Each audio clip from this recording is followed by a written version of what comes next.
Namaskar. You all might have gone through the lessons that I have given for the communication skill. So just to sum it up,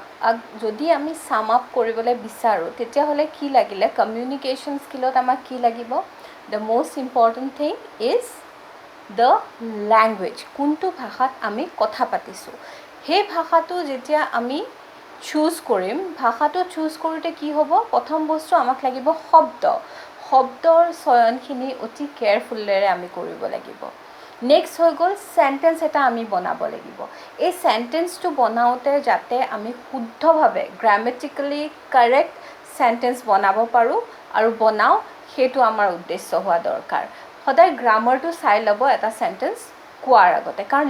লিখাততো আমি definitely 100% correct grammar লিখিবই লাগে কিন্তু কওঁতেও যিহেতু formal চিটুৱেশ্যনতো আমি কথা ক'ব লাগে ইনফৰ্মেল চিটুৱেশ্যনতো কথা ক'ব লাগে গতিকে ফৰ্মেল চিটুৱেশ্যনত যাতে আমি অতি সন্মানপূৰ্বকভাৱে অতি ভদ্ৰভাৱে অতি পলাইটলি নিজৰ চেণ্টেন্সেছখিনি ক'ব পাৰোঁ সেইখিনি অতিকে দৰকাৰী জানে তাৰ কাৰণে মোৰ শব্দৰ চয়নখিনি অতি দৰকাৰ এতিয়া যদি ইংলিছত কওঁ সাধাৰণতে কি জানে কেন আৰু উইল এই শব্দ দুটা আমি সদায় ছাবষ্টিটিউট কৰিব লাগে কুড আৰু উড দি যেনেকৈ I would like to know' your name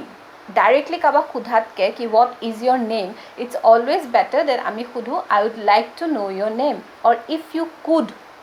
টেল your name could I help you বা কেন আই হেল্প ইউ কোৱাতকৈ কুড আই হেল্প ইউ বা অসমীয়াত যদি কাৰোবাৰ নাম অতি সন্মানপূৰ্বকভাৱে সুধিব বিচাৰে যে মহাশয় আপোনাৰ নামটো জানিব পাৰোঁনে এই ধৰণেৰে পলাইট চেণ্টেন্সবোৰ আপোনালোকে ট্ৰাই কৰিব লাগিব জানে এতিয়ালৈকে ছাপ'জ চেণ্টেন্সবোৰ ব্লেংক আকাৰত কৈ আছিলে জাষ্ট ক'ব লাগে কাৰণে কৈ আছিলে কিন্তু এতিয়া কিমান পলাইটলি আপুনি ক'ব পাৰে তাৰ কাৰণে আপুনি লিখিব লাগিব লিখি প্ৰেক্টিছ কৰিব লাগিব ছাপ'জ মই কমপ্লেইন কৰিছোঁ মই ৰেষ্টুৰেণ্টত বহি আছোঁ কিবা এটা অৰ্ডাৰ কৰিছিলোঁ মোৰ মনৰ মতে নাহিলে বা ছাপ'জ সেই যিটো আহিলে সেইটো কিবা এটা পৰি আছে ধৰক চুলি এডালে পৰি আছে কিবা এটাই পৰি আছে চ' আপুনি কমপ্লেইন কৰিব লাগে এতিয়া কমপ্লেইন কৰোঁতে অবভিয়াছলি আপুনি লোৱাৰ ষ্ট্ৰাটাত নকৰে যিটো হায়াৰকি থাকে ছাপ'জ আপুনি ৱেইটাৰজনক কমপ্লেইন নকৰে কাক কমপ্লেইন কৰিব ডেফিনেটলি মেনেজাৰজনক কমপ্লেইন কৰিব যেতিয়া মেনেজাৰ বা চেফক কমপ্লেইন কৰিব আপোনাৰ ভাষাটো সদায় পলাইট হ'ব লাগে তাত মোৰ খং উঠিছে মই ডন কৰিবলৈ গৈছোঁ মোৰ সেই মানে খং উঠা ভাৱটো তাত দেখাইছোঁ সেইখিনি বস্তু হ'ব নালাগে সাধাৰণতে আমি এইটো ভুল কৰোঁ যে মোক কেনেকৈ দিবি কেনেকৈ আহিলে এই চুলিডাল ইয়াত কেনেকৈ তহঁতি এইখিনি দিব পাৰোঁ লগে লগে আমাৰ ভাষাটো তললৈ গুচি আহে ভাষাৰ যিটো প্ৰয়োগ যিখিনি শব্দ আমি ইউজ কৰিব লাগে সেইখিনি আমাৰ শব্দখিনি চেঞ্জ হৈ যায় বা সেই শব্দখিনি শুনিব ভাল নলগা শব্দ হৈ যায় এতিয়া ছাপ'জ ভুল সকলো দি হয় নহয় জানো আমিও ভুল কৰোঁ এতিয়া আমিও যদি নিজৰ কৰ্মক্ষেত্ৰত ভুল কৰিছোঁ আমাক যদি কোনোবা এনেকৈ দম দি বা গালি পাৰি কয় ডেফিনেটলি ভাল নালাগে নহয় জানো চ' অলৱেজ আমি ট্ৰাই কৰিব লাগে যে পলাইটলি কেনেকৈ কমপ্লেইন কৰিব পাৰোঁ সেই তেনেকুৱা ধৰণৰ চেণ্টেন্সবোৰ লিখিব ছাপ'জ এই চিটুৱেশ্যনটোতে মই যদি কমপ্লেইন কৰিব লাগে মই ডেফিনেটলি ক'ম যে I am very sorry to tell you that I could get this hair in your food could you see to it গম পালেনে ভদ্ৰভাৱে কাৰণ আপুনি যি ভাষা প্ৰয়োগ কৰে আপোনাৰ যি বিহেভিয়াৰ সেয়া আপোনাৰ পৰিচয় সন্মুখৰজনৰ নহয় এই বস্তুটো সদায় মনত ৰাখিব আপোনাৰ ব্যৱহাৰেই আপোনাৰ পৰিচয় নহয় জানো গতিকে মোৰ ব্যৱহাৰ মই সদায় ভাল ৰাখিব লাগে সদায় পলাইট ৰাখিব লাগে চ' এনেকুৱা বেলেগ চিটুৱেশ্যন ল'ব যেতিয়া মোৰ খং উঠে খঙত যদি কাৰোবাক কিবা ক'বলগীয়া হৈছে মই কেনেকৈ এইটো কাম ৰাখি পেলাই শুদ্ধ ধৰণৰ চেণ্টেন্স বা মই পলাইট ধৰণৰ চেণ্টেন্স ক'ব পাৰোঁ চ' এইখিনি বস্তু বিৰাট ইম্পৰ্টেণ্ট আৰু এটা অতি দৰকাৰী বস্তু কেতিয়াও কাকো গাত লগাকৈ কথা নক'ব জানে গাত লগাকৈ কথা ক'লে মানুহে ভাল নাপায় বা আপুনি প্ৰিয় পাত্ৰ নহ'ব বা আপোনাৰ কাৰণে বহুত প্ৰব্লেমো আহিব পাৰে আৰু মানুহৰ পাৰ্চনেল বস্তুক লৈ কেতিয়াও কমেণ্ট নকৰিব আপুনি ছাপ'জ এটা কনভাৰ্চেশ্যন আৰম্ভ কৰিব বিচাৰিছে কোনোবা এজন নতুনকৈ লগ পোৱা মানুহৰ লগত কেতিয়াও সেই মানুহজনক পাৰ্চনেল কথা নুসুধিব ছাপ'জ আপুনি সুধিলে যে দাদা আপুনি ক'ত কাম কৰে জানিব পাৰিম নেকি তেখেতে ক'লে বেংকত তে অ'কে কোনটো বেংকত কৰে বাৰু দাদা ছাপ'জ তেখেতে ক'লে যে মই ষ্টেট বেংকত কৰোঁ চ' ষ্টেট বেংক নেশ্যনেলাইজ বেংক আমাৰ ভাৰতৰ নম্বৰ 1 বেংক হয় এইটো খুব ভাল বেংক সেই ঠিকে আছে এইখিনিলৈকে তাৰ পাছত যদি আপুনি দাদা আপোনাৰ চেলেৰিটো কিমান বাৰু চেলেৰিটো জানিব পাৰোঁ নেকি নেভাৰ ন' পাৰ্চনেল কুৱেশ্যনছ কেতিয়াও পাৰ্চনেল কুৱেশ্যন নুসুধিব সেইটো কনভাৰচেশ্যনৰ গুড কমিউনিকেশ্যনৰ এটা অতি অভিন্ন অংগ আৰু সাধাৰণতে যিটো কণ্ট্ৰভাৰ্চিয়েল টপিকছ থাকে সেই কণ্ট্ৰভাৰ্চিয়েল টপিকছখিনি আমি এভইড কৰি চলোঁ সাধাৰণতে মানুহৰ ৰিলিজন বা পলিটিক্স এনেকুৱা হিটেড আপ টপিক কিছুমান থাকে নহয় জানো এই টপিকখিনিৰ বিষয়ে যদি মোৰ সম্পূৰ্ণ জ্ঞান নাথাকে বা সন্মুখৰজনে যদি নিবিচাৰে মই সাধাৰণতে নকওঁ আৰু সদায় মই কি কৰিব লাগে জানে যেতিয়াই আমি কথোপকথন কৰোঁ যেতিয়া আমি ভাৱৰ আদান প্ৰদান কৰোঁ তেতিয়া সন্মুখৰজনকো মই সমানে সেই চান্স দিব লাগিব যাতে তেওঁ নিজৰ মনৰ ভাৱখিনি প্ৰকাশ কৰিব পাৰে অকল এইটো নহয় যে মই কৈ থাকিলোঁ কিন্তু সন্মুখৰজনে চান্সেই নাপালে গতিকে এইখিনি বস্তু অতিকে দৰকাৰী আৰু কমিউনিকেশ্যন স্কিলৰ যদি লেংগুৱেজৰ বিষয়ে কওঁ বা কমিউনিকেশ্যন স্কিলৰ ক'ৰ যিটো ভাষা সেই ভাষাটো যদি মই ভালকৈ ইম্প্ৰুভ কৰিবলগীয়া হয় তেতিয়াহ'লে ভাৰ্বেল পাৰ্টত মই কি কৰিব লাগিব প্ৰথমতে হৈ গ'ল মই ভালদৰে শুনিব লাগিব যিহেতু মই আগতেও কৈছোঁ যে লিছনিং পাৱাৰটো মোৰ ইম্প্ৰুভ কৰিব লাগিব আৰু লিছনিং পাৱাৰ ইম্প্ৰুভ কৰাৰ বহুত টেকনিক আছে সেই টেকনিকখিনি আপোনালোকে ট্ৰাই কৰিব পাৰে যেনেকৈ আপোনালোকে ভিডিঅ' এটা শুনিলে সেই ভিডিঅ'টো আপোনাৰ নিজৰ ভাষাত আকৌ আপুনি ইণ্টাৰপ্ৰেট কৰিবলৈ ট্ৰাই কৰক নিউজ চেনেল এটাত নিউজ এটা শুনিলে সেই নিউজটো আকৌ আপুনি ৰিক্ৰিয়েট কৰিবলৈ ট্ৰাই কৰক কোনোবাই আপোনাক ধুনীয়া ষ্টৰি এটা শুনাইছে সেই ষ্টৰিটো শুনি পালে আপুনি ষ্টৰিটো নিজৰ ভাষাত অতি সুন্দৰকৈ উপস্থাপন কৰিবলৈ ট্ৰাই কৰক কোনোবাই আপোনাক ধৰক তেখেতৰ জীৱনৰ বিষয়ে কৈ আছে সেই তেখেতৰ শুনা বস্তুখিনি আপুনি একচেপ্ট কৰি সেইখিনি সুন্দৰকৈ ব্যক্ত কৰাত ট্ৰাই কৰক গতিকে লিছনিং স্কিলটো আপোনাৰ ইম্প্ৰুভ কৰিব লাগিব তাৰ পাছত হৈ গ'ল স্পিকিং যিহেতু মই ক'লোঁ যে আপুনি শুনিলে আপুনি ক'বলৈ ট্ৰাই কৰিলে ৰিফ্ৰেছ কৰিলে আপুনি ক'লে চ' কনষ্টেণ্টলি কৈ থকা খুব দৰকাৰ আৰু কাৰ লগত ক'ব এতিয়া ছাপ'জ মই মোৰ ইংৰাজী ভাষাটো ইম্প্ৰুভ কৰিব লাগে মই ইংলিছৰ মোৰ কমিউনিকেশ্যন স্কিলটো ইম্প্ৰুভ কৰিব লাগে চ' ডেফিনেটলি মই কাৰ লগত কথা পাতিম যোনে এই ভাষাটো জানে আৰু যোনে ভালদৰে মোক গাইড কৰিব পাৰে মই তেনেকুৱা এজনৰ ওচৰত নাযাওঁ যি মোৰ মৰেলটো ডাউন কৰিব পাৰে যে ইংৰাজীতহে কথা পাতিব লাগেনে তই তোৰ ভাষা জানই দেখোন আমি অসমীয়া জাতি ৰক্ষা কৰিব লাগে হয় ডেফিনেটলি মই নিজৰ মাতৃভাষা জানিবই লাগিব মাতৃভাষা জনাটো গৌৰৱৰ কথা নহয় জানো আৰু মোৰ দায়িত্ব কিন্তু ইংলিছ হৈ গ'ল ইউনিভাৰ্চেল এটা লেংগুৱেজ বা মোৰ নেশ্যনেল লেংগুৱেজ যেনেকৈ হিন্দীটো মই জানা অতিকে দৰকাৰ গতিকে প্ৰেক্টিছ কৰিব লাগিব প্ৰেক্টিছ কৰিবলৈ হ'লে আপুনি ক'বই লাগিব প্ৰথমতে ভালে শুদ্ধই হ'ব পাৰে গ্ৰামাৰ ভুল হ'ব পাৰে এপ্ৰপ্ৰিয়েট ৱৰ্ডছখিনি নাহিব পাৰে চেষ্টা কৰিব লাগিব আপুনি যেতিয়া when just keep on going speaking then definitely এটা সময়ত গৈ আপুনি কমফৰ্টেবল ফিল কৰিব আৰু আপোনাৰ এই যে স্পিকিং এবিলিটিটো বহুত ইম্প্ৰুভ হ'ব তাৰমানে আপোনাৰ কমিউনিকেশ্যন স্কিল ইম্প্ৰুভ হ'ব নেক্সট ৰিডিং আমি ৰিড কৰা খুব দৰকাৰ জানে পঢ়া দৰকাৰ কাৰণ নলেজ লাগিব আৰু নলেজ লাগিবলৈ হ'লে মই ক'ম যে ক'ৰ গ্ৰামাৰখন পঢ়াতকৈ আপুনি ছাপ'জ আৰ্টিকলছ পঢ়ক নভেলছ পঢ়ক কিতাপ পঢ়ক এইখিনি যেতিয়া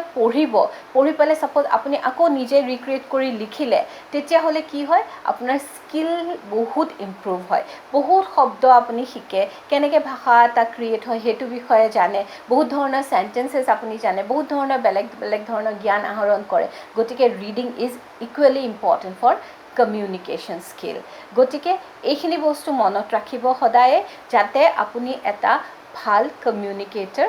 হ'ব পাৰে নেক্সট হৈ গ'ল বডি লেংগুৱেজৰ যিহেতু মই ইম্পৰ্টেণ্ট বস্তুখিনি ক'লোৱেই আপোনালোকক আৰু বহুত ডিটেইলত আৰু বহুত ভাষ্ট বিষয় কিন্তু ইমান ডিটেইলিঙত এতিয়াই আমাক দৰকাৰ নহয় যদি নেক্সট লেভেল মই দিওঁ নেক্সট লেভেলত ডেফিনেটলি আমি আৰু অলপ ডিটেইলিঙত যাম চ' কমিউনিকেশ্যন স্কিলৰ যিখিনি বস্তু নন ভাৰ্বেলৰ কাৰণে ইম্পৰ্টেণ্ট সেই নন ভাৰ্বেলত আপোনাৰ বডি লেংগুৱেজৰ ওপৰত কাম কৰিবলৈ আৰম্ভ কৰি দিয়ক আপোনাৰ যদি বডি পশ্চাৰ প্ৰপাৰ নহয় পশ্চাৰখিনিৰ ওপৰত কাম কৰিবলৈ আৰম্ভ কৰি দিয়ক আৰু এটা ইম্পৰ্টেণ্ট বস্তু মই ক'ব বিচাৰোঁ সেইটো কি জানেনে কেতিয়াও কথা পাতোঁতে কাৰোবাৰ লগত যদি কথা পাতি আছে টেবুলখন যদি আপোনাৰ সন্মুখত আছে কেতিয়াও টেবুলত এনেকৈ থৈ পেলাই আপুনি কথা নাপাতিব জানে এই যি এলব'কেইটা এইকেইটা এনেকৈ টেবুলত থৈ নকৰিব বা ছাপ'জ বহুতৰ আমাৰ অভ্যাস আছে এনেকৈ আমি হালি জালি কথা পাতোঁ ফৰ্মেল নিজৰ বডি পশ্চাৰ যিটো কাৰেক্ট ৱে হয় মই আপোনালোকক জনাইছোঁ এইটো কাৰেক্ট ৱে সদায় মেইনটেইন কৰিব মেইনটেইন কৰিলেহে প্ৰেক্টিছ কৰিলেহে ই আপোনাৰ হেবিট হ'বগৈ জানে গতিকে আপুনি কৰিবই লাগিব যিখিনি সেইখিনি কেতিয়াও নকৰিব আৰু এলাৰ্ট হৈ যাব যে ঘপককৈ যদি আপুনি গৈছে পিছফালে লগে লগে এলাৰ্ট হৈ যাওক যে নাই মই চিধা হ'ব লাগিব গতিকে বডি পশ্চাৰৰ ওপৰত কাম কৰক মিৰৰ প্ৰেক্টিছটো বহুত ভাল এই প্ৰেক্টিছটো কৰিব পাৰে আপোনাৰ ঘৰত থকা মানুহক আপোনাৰ লগত ল'ব পাৰে যে আপোনাৰ বডি পশ্চাৰখিনি কাৰেক্ট হয়নে নহয় তেওঁলোকক প্ৰথমতে বুজাওক যে কিখিনি কাৰেক্ট বডি পশ্চাৰ তাৰপিছত আপোনাক চাবলৈ কওক যে সেইখিনি প্ৰপাৰ হয়নে নহয়, ফ্ৰেণ্ডছক ক'ব পাৰে, কলিগক ক'ব পাৰে যে আপোনাক মনিটৰ কৰক, আপোনাক ফিডবেক দিয়ক। গতিকে বডি পশ্চাৰ কাৰেক্ট কৰক আৰু definitely it will help U আ লট। অ'কে, আৰু এই বডি পশ্চাৰৰ লগত কাম কৰোঁতে আপুনি এটা বস্তু আৰু এটা মন কৰিব যে আমাৰ মনৰ ভাৱ, যদি মোৰ ভিতৰত নেগেটিভ ভাৱ চলি আছে, যদি মই ভিতৰৰ পৰা নেগেটিভ হয়, কেতিয়াও সেই বস্তুটো মোৰ বডিত ৰিফ্লেক্ট নহ'ব বা মোৰ কোৱাত ৰিফ্লেক্ট নহ'ব। গতিকে equally at the same time মই কিহৰ ওপৰত কাম কৰিব লাগিব, মোৰ মনৰ ওপৰত কাম কৰিব লাগিব। তাৰমানে যিমান দূৰ সম্ভৱ মই পজিটিভলি থাকিব চেষ্টা কৰিব লাগিব, পজিটিভ ভাইব যাতে মোৰ সন্মুখজনলৈ ওলায়, মোৰ মনৰ পৰা যাতে সদায় এই পজিটিভিটিখিনিয়ে ওলায়, সেই বিষয়েও মই চেষ্টা কৰিব লাগিব। এইটো অতিকৈ গুৰুত্বপূৰ্ণ। একচুৱেলি মোৰ এটা কোৰ্চ মাইণ্ডফুলনেছ আৰু মেডিটেশ্যনটো দি থোৱা আছে, চ' আপোনালোকে সেইকেইটাও ছাবস্ক্ৰাইব কৰিব পাৰে আৰু সেইকেইটাতো এনৰোল কৰিব পাৰে। সেইকেইটা বহুত দৰকাৰী জানে, আপোনাৰ এই ভিতৰৰ যিটো পাৱাৰ হাউচ আছে, সেই পাৱাৰ হাউচটো জাগ্ৰত হৈ যাব, সেই ছুইচটো অন হৈ যাব, আৰু সেই ছুইচটো অন হৈ যোৱাৰ লগে লগে এইখিনি বস্তু বহুত ইজি হৈ যায়। চ' শেষত এটা কথা ক'ম যে আমি সকলোৱে মোবাইল ইউজ কৰোঁ। মোবাইলৰ একচুৱেলি এটিকেটছ সকলো ক্ষেত্ৰতে আছে জানে, খোৱাৰ এটিকেটছ আছে, বহাৰ এটিকেটছ আছে, কথা পতাৰ এটিকেটছ আছে, সকলো বস্তুৰে এটিকেটছ আছে। তেনেকৈ মোবাইলৰো এটিকেট আছে। সাধাৰণতে আমাৰ মোবাইলৰ এটিকেটছ আমি ফ'ল' নকৰোঁ, কিন্তু আজিকালিৰ কমিউনিকেশ্যন স্কিলৰ পাৰ্ট হিচাপে মই মোবাইলক ধৰিব বিচাৰোঁ। গতিকে মোবাইলত কথা পাতোঁতে, ছাপ'জ আপুনি অফিচত ৰিচিভ কৰিছে বা কিবা মিটিং এখনত ৰিচিভ কৰিছে, যিকোনো এটা ফৰ্মেল চিটুৱেশ্যনত আপুনি ফোনটো ৰিচিভ কৰিছে, ফাৰ্ষ্ট থিং ফাৰ্ষ্ট, ফোনটো উঠোৱাৰ লগে লগে হাতখন আপোনাৰ ইয়াত থাকিব লাগে। So' this is the correct way of receiving your mobile and talking to date, so' date, আৰু ভলিউমটো ইমানটো ৰাখিব যাতে সন্মুখৰজনে শুনে, কিন্তু বাকী আপোনাৰ ওচৰে পাঁজৰে থকা মানুহখিনি যাতে ডিষ্টাৰ্বড নহয়, মনত ৰাখিব। ছেকেণ্ড, যেতিয়াই মই মিটিং বা মই অফিচত থাকোঁ, যিমান দূৰ সম্ভৱ মোৰ মোবাইলৰ যিটো ৰিংটোন আছে তাক মই ইদাৰ ভাইব্ৰেশ্যনত ৰাখিম, নহয় চাইলেণ্ট কৰি দিম। বহুত ক্ষেত্ৰত মই দেখিছোঁ আৰু বহুত মিটিঙত মই নিজেও এক্সপিৰিয়েঞ্চ কৰিছোঁ যে আপুনি মিটিঙত সুন্দৰকৈ নিজৰ কথাখিনি উপস্থাপন কৰি আছে, লগে লগে কোনোবা এজনৰ মোবাইলৰ ৰিং বাজি গ'ল, বস্তুটো ডিষ্ট্ৰেক্ট হৈ গ'ল। গতিকে ৰুমত সোমোৱাৰ আগতে, যেনেকৈ আপুনি ডক্টৰৰ ওচৰত গৈছে বা এডভকেটৰ ওচৰত গৈছে বা আপোনাৰ বছক লগ কৰিব গৈছে, বা ছাপ'জ কোনোবা পলিটিচিয়ানক লগ কৰিব গৈছে, ছাপ'জ কোনোবা হাই ষ্ট্ৰেটা পজিশ্যনৰ মানুহক লগ কৰিব গৈছে বা ফৰ্মেল চিটুৱেশ্যনত কাৰোবাক লগ কৰিব গৈছে, তো যিমান দূৰ সম্ভৱ, আৰু মষ্ট ইম্পৰ্টেণ্ট দেই, পাহৰিছোঁ মই, হস্পিটেলত সোমোৱাৰ লগে লগে মোবাইলটো চাইলেণ্ট কৰি দিব। এইটোতো আপোনাৰ ওপৰত না, আপুনি চাব পাৰে যে কাৰোবাৰ ফোন আহিছে নেকি, কিন্তু সেই ভলিউমটো ৰাখি পেলাই আমি বেলেগক ডিষ্টাৰ্ব কৰা আমাৰ সেইটো ৰাইট নাই। গতিকে ভলিউমটো সদায় ইদাৰ ভাইব্ৰেশ্যন নহয় চাইলেণ্ট কৰি ৰাখিব। চ' মই ভাবিছোঁ, আশা কৰিছোঁ এই কমিউনিকেশ্যন স্কিলৰ এণ্টায়াৰ ছেশ্যনটো আপোনালোকক ডেফিনেটলি হেল্প কৰিব, আৰু মোৰ বাকীকেইটা ছেশ্যনত মই ছফ্ট স্কিলৰ বাকীখিনি বস্তুৰ ওপৰত অলপ আভাস দিম আপোনালোকক, চ' ডেট এটা কমপ্লিট লাইফ স্কিল আপোনালোকে শিকিব পাৰে, আৰু এই লাইফ স্কিলখিনিয়ে আপোনালোকক জীৱনৰ সেই ছাকচেছৰ চিৰিডালত ওপৰলৈ যাবলৈ বহুত যাতে হেল্প কৰে, আৰু আপোনাৰ জীৱনত যাতে সম্পন্নতা আৰু সমৃদ্ধি ভৰপূৰ হৈ থাকে। ধন্যবাদ।